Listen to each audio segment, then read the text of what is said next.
ఈ రోజే డౌన్లోడ్ చేయండి. మీ ఫేవరెట్ షోస్ చూడండి.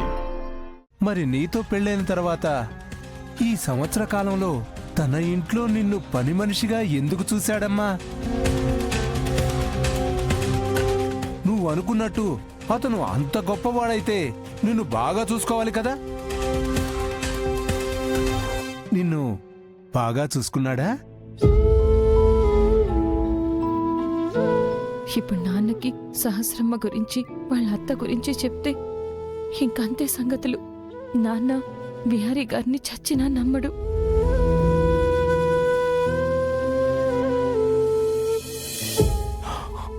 చెప్పమ్మా, ఆగిపోయావే. నేను చెప్తాను మావయ్య. మిమ్మల్ని కనకం మోసం చేయలేదు. మేమే తనకి ప్రేమ తగ్గిపోలేదు. అలా మా ఇంట్లో తనని పని మనిషిగా చూడ్డానికి కారణం బిహారీ గారు, మీరుండండి, నేను చెప్తాను. నాన్న, మేమిప్పుడు ఏం చెప్పినా నీకు అర్థం కాదు. బిహారీ గారు, మీరు వెళ్ళండి. ఇప్పుడు ఆయన ముందు శంఖం ఊదినా కూడా అర్థం అవ్వదు. మీరు వెళ్ళండి. అది కాదు కనకం. బిహారీ గారు,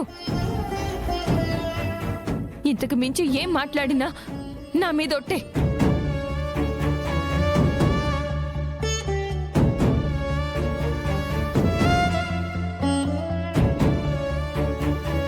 మీరు వెళ్ళండి. ఆగు.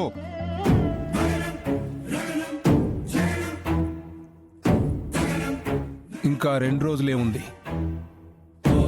ఆ తర్వాత నీకు నా కూతురికి శాశ్వతంగా తెగదెంపులైపోతాయి. ఈ ఊరి నుంచి, నా కూతురి జీవితం నుంచి నువ్వు శాశ్వతంగా వెళ్ళిపోవాలి.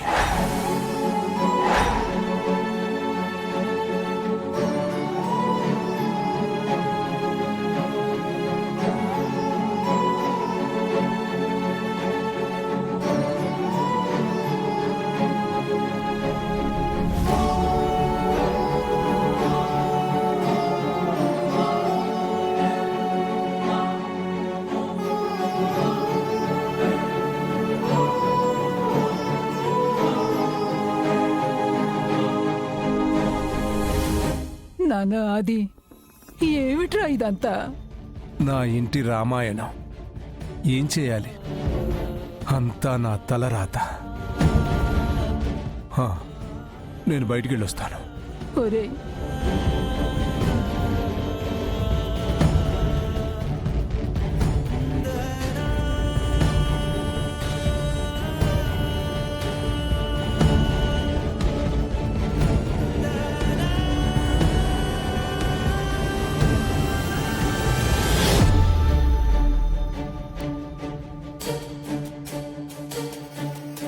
ఏ మల్లయ్య, నా బాకీ ఎప్పుడు ఇస్తావు? ఇచ్చేస్తానన్నా. తీసుకుని చాలా రోజులైంది. ఇదిగో అదుగో అంటున్నావు. నా డబ్బులు నాకు కావాలి.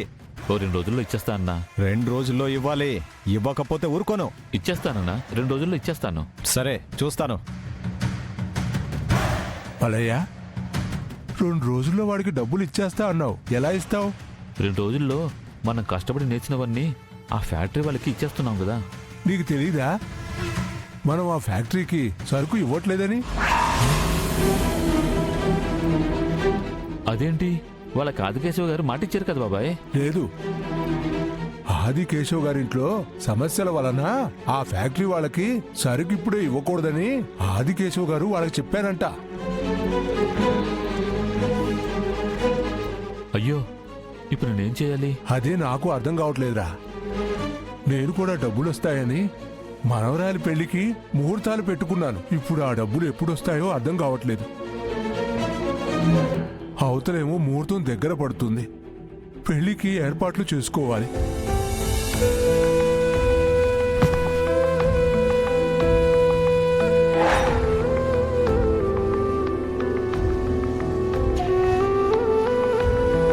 ఆదికేశవ్ గారు,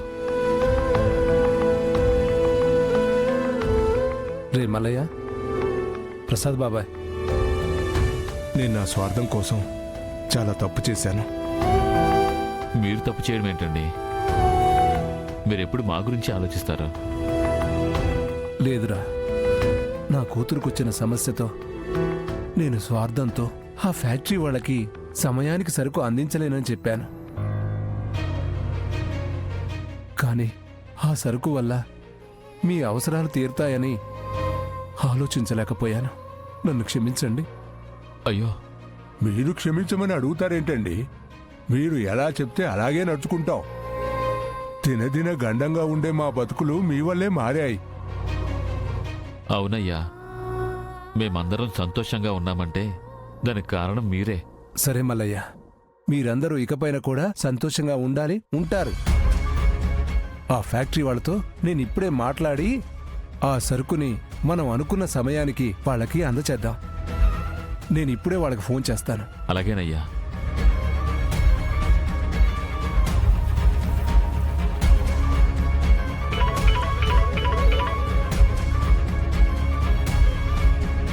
హలో, నమస్తే అండి, చారుకేశవ్ గారా? అవునండి. మీరు? నేను రామచంద్రపురం నుంచి ఆదికేశవుని మాట్లాడుతున్నాను. ఆదికేశవ్ గారు, మీరా? చెప్పండి, ఏంటి ఇప్పుడు ఫోన్ చేశారు? ఏం లేదండి, మీ కంపెనీకి మా చేనేత వస్త్రాలు ఇస్తామని చెప్పాను కదా, అవి మీరు చెప్పిన సమయంలోపే మేము పంపించేస్తామండి. మీరు ఇంతకు ముందు కొంచెం లేట్ అవుతుందని ఇప్పుడప్పుడే సరుకు పంపించలేమని కబురు పెట్టారు కదా. అవునండి, కానీ ఇప్పుడు అనుకున్న సమయానికి మేము సరుకుని పంపించేస్తాం. మరీ మంచిది. అనుకున్న సమయానికి సరుకు పంపిస్తే మేము మా కస్టమర్లకి అనుకున్న టైంకి ఎక్స్పోర్ట్ చేస్తాం. ఇది చెప్దామనే మీకు ఫోన్ చేశానండి. మంచిదండి, ఉంటాను. అలాగేనండి, ఉంటానండి.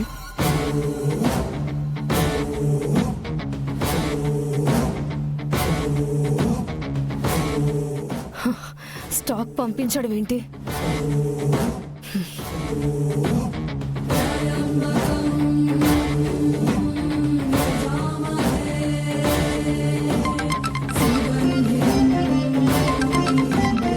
హలో అంబిక. సుభాష్, ఎక్కడున్నావు? ఏమైంది అంబిక? ఏమైందా? నువ్వు ఆదికేశవ వీక్రాఫ్ట్ కి మెటీరియల్ పంపించడం అని చెప్పావు కదా. అవును, నాతో ఆయన అదే చెప్పాడు, నీకు నేను అదే చెప్పాను. హ, నీతో ఆదికేశవ ఎలా చెప్పాడో నాకు తెలీదు. ఇప్పుడు మెటీరియల్ అంతా సిద్ధం చేస్తున్నానని చారుకేశికి ఫోన్ చేసి చెప్పాడు.